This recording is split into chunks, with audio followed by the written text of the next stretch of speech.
So, Officer Rose, Mhm. can you tell us what happens if kids are caught with a vape? So, what is the different charges and things they could be facing, the different fines, and so on? It depends on what is inside the vape. Okay. For anybody under the age of 18, for them to be in possession of anything to do with a vape, parts and or pieces of a vape, the vape juice itself, that's all an infraction. To simply possess that is an infraction. And it's like a speeding ticket where you have to go to court and you have to pay a fine and then it's done. In Idaho, the number of possessions of a vape, if you have 5 vapes, generally we only do one charge. We can do multiples. Offenses, number of times convicted of having a vape, it stays the same. It's still just an infraction in Idaho. However, if that vape has other substances in it, vapes have been known to contain marijuana. Vapes have been known to contain methamphetamines. If those vapes have that kind of stuff in them, then that substance is the bigger problem than just the vape device itself. And depending on what's in it, it could be a misdemeanor or it could potentially be a felony. Wow. Okay. So, obviously, vapes are a big problem right now. What if someone under the age of 18 is caught with, say, another illegal substance like drugs, pot, weed? Those Like things are they're treated the same as an adult doing it. They would go to juvenile court, but an 18-year-old or older who possesses marijuana, it's still a misdemeanor for them, just like it's a misdemeanor for a juvenile who possesses marijuana. Again, they would have a different court process because juveniles are treated differently in the court process, but potentially the consequences could end up being the same. It's not uncommon for somebody who has possession of marijuana or paraphernalia. That is something that is used to ingest it, to inhale it, to store it. Any of those things, so a pipe or a canister that contains it, the baggie that holds the substance, whatever it is, those charges are misdemeanors, and that generally ends with the student, the juvenile, the person, if they're an adult, being on probation. That could be 6 months, that could be a year. The person could be subject to random drug testing up to 3 or 4 times a week in some cases. With juveniles who are on juvenile probation, a lot of times their attendance is checked rigorously. Their grades are checked rigorously. And if you're on probation, something simple like just possession of a vape can land you in juvenile detention. That's not uncommon for somebody to get suspended from school for a behavioral issue, and because they're on probation, that's a violation of the rules of probation to get suspended from school. And they could end up at JDU for something a couple months later because of their possession of marijuana. It grows and it follows for a long time, and the consequences can be very, very lasting. Obviously, the easiest way to avoid all this is to simply not be pressured into these things, is to say no and stand by that. And if you see something, say something. That's the easiest way to avoid all of this. Perfect. So, what about with alcohol? Is that the same? I mean, would kids be looking at kind of the same as they would with like pot, or what underage alcohol use? To kind of tie that in with the vaping specifically, if somebody has a vape device and they give that to somebody else and they get in trouble for it, that's what we call distribution, and that person could be cited with a much heftier fine. If somebody simply has a vape, it's $74. That's the fine amount. If somebody has a vape and gives it to somebody else and they get charged with distribution, that is a $256 fine and 50 cents. If somebody does that twice, if they distribute it and they get convicted of that twice, it can grow into that misdemeanor that could end up with somebody on probation, like I talked about.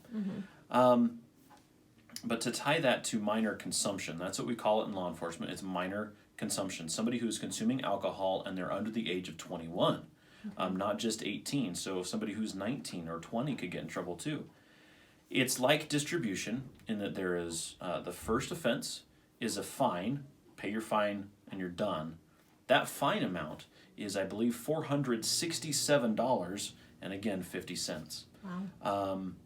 A second offense of that, again, will grow into a misdemeanor potentially, and that person could end up on probation. And so, while there's still school consequences, there's also the law consequences, and they hit your wallet. That's a really big deal. The difference with alcohol, again, there's lots of fine details. Sure. But if somebody were to drink alcohol underage at home or at a party outside of school, like I said, that's an infraction the first time. But if somebody were to bring alcohol to school, that's a misdemeanor the first time. For somebody to bring alcohol on school grounds, that's unacceptable. And the state law reflects that it's zero tolerance. Mm-hmm. It's a misdemeanor the first offense for that to happen. Wow. Somebody brings alcohol to school, it's a misdemeanor the first offense. Could you take just a second and explain to our students what's the difference between a felony and a misdemeanor? Because those are kind of big words that they might not understand yet. Right. Criminal law in Idaho is punished in different ways depending on the level of crime that it is. Again, I use speeding as an example. Somebody is just speeding, that's what's called an infraction. The worst punishment that you can get from an infraction is a monetary fine. You're not going to get jail time. You're not going to have to do community service. It hits your pocketbook. You have to pay a fine. That's what an infraction is. A misdemeanor, though, can land you at the county jail for adults or the county juvenile detention center for juveniles.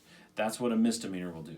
You go through the court process, and potentially your sentence could include jail time. Felonies are reserved for very serious crimes, and some substances that are much more dangerous are classified as felonies if somebody is in possession of it. Methamphetamines is one, heroin is another, cocaine yet another one. These are all things that are felonies to possess in any amount. I keep using the word felony. The felony is a distinction for those severer crimes that can land you in prison. Mm-hmm. So that's the easiest way to distinguish between the three. An infraction is a fine amount. Misdemeanor can land you in the county jail, and then a felony could send you to prison. Those are the biggest ways to distinguish between those three things. Okay, so do those things stay on their records? Potentially. Very serious crimes, they will.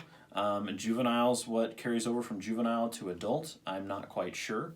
I'm not an attorney, and I don't play one on TV. But if there are those kinds of things, some of those will carry over and some of them will not. Simple possession of a vape will not. Minor consumption will not. But some serious things can, and they do. Okay.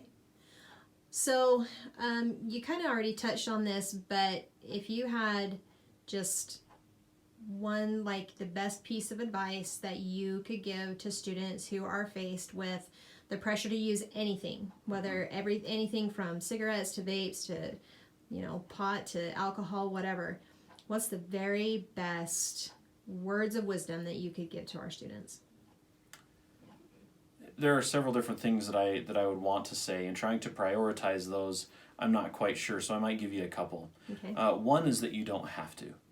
Regardless of the amount of peer pressure you're feeling, unless somebody is doing something like holding a gun to your head, you don't have to. You might see consequences that come up. You might build up different things in your mind of how people might react if you don't, but you ultimately don't have to do that. The other thing is say something. Don't just assume that you won't get caught. One thing that I tell a lot of students is for somebody who breaks the law to not get caught, they have to get lucky every single time they break the law. As a law enforcement officer, looking for the evidence to convict somebody, I only have to get lucky once. So see something, say something. Don't assume that you won't get caught, and report it. That's the other big thing, is as the school resource officer and working with the different staffs from the different schools within our district, we do a very fine job of keeping people anonymous. If somebody says something to you, report that, and we can keep your name out of it. There won't be any ramifications from anybody else. And if there are, then that is even another issue that is against the law. And so see something, say something. And just like the slogan says, just say no. It's that simple. It really is that simple. All right. Well, thank you for your time. Absolutely.